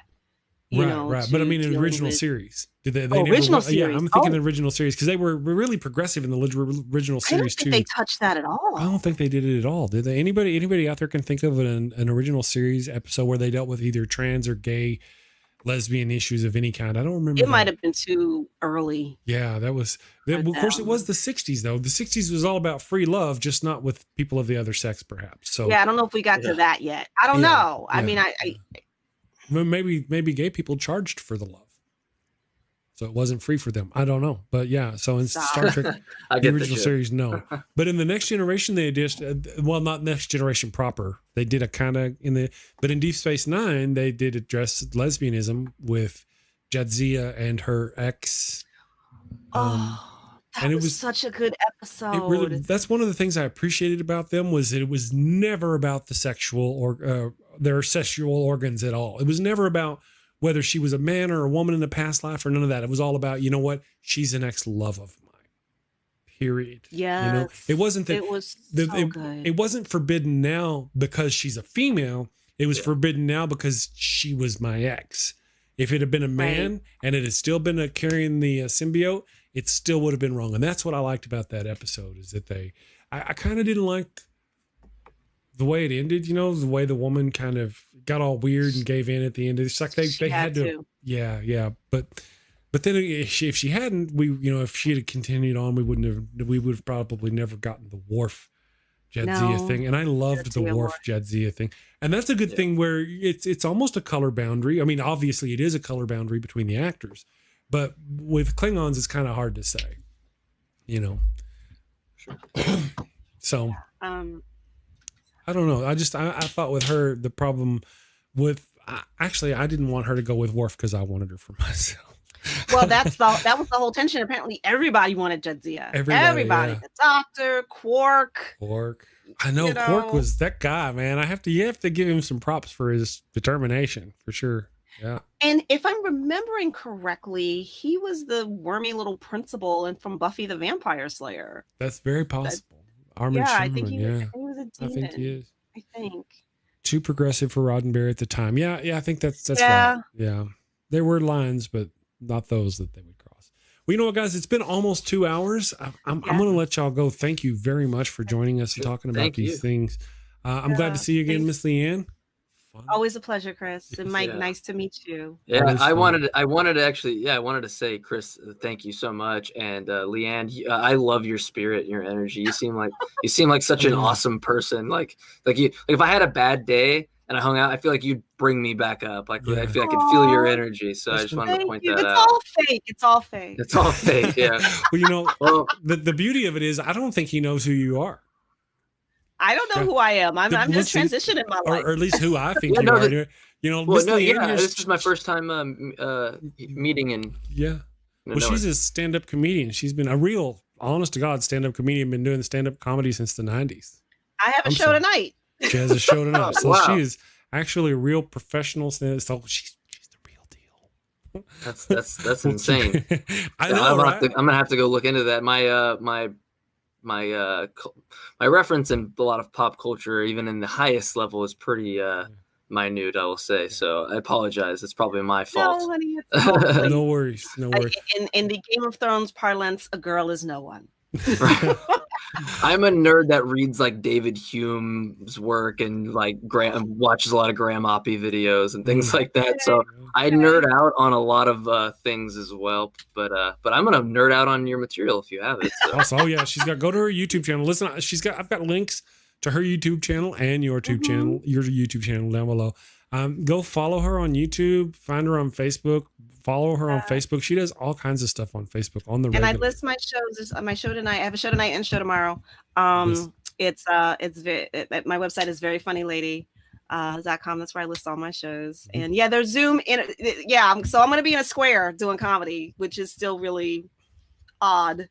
But you know, what am I going to do with my Saturday night? Still comedy though, right? Still comedy. Yeah, still comedy. So if you get the chance, I've got all of her links below, veryfunnylady.com. Go down there, click, subscribe to her channel. Go click to the Atheist Round Table. They've got some great Tart. Tart. Yeah. Go subscribe to their stuff. They're wonderful. I'm going to be on their show someday soon. So I am going to go enjoy my weekend with my wife. You guys have a great and safe weekend. Thank you and take care. Thanks, you guys. Thank you again. Thank you.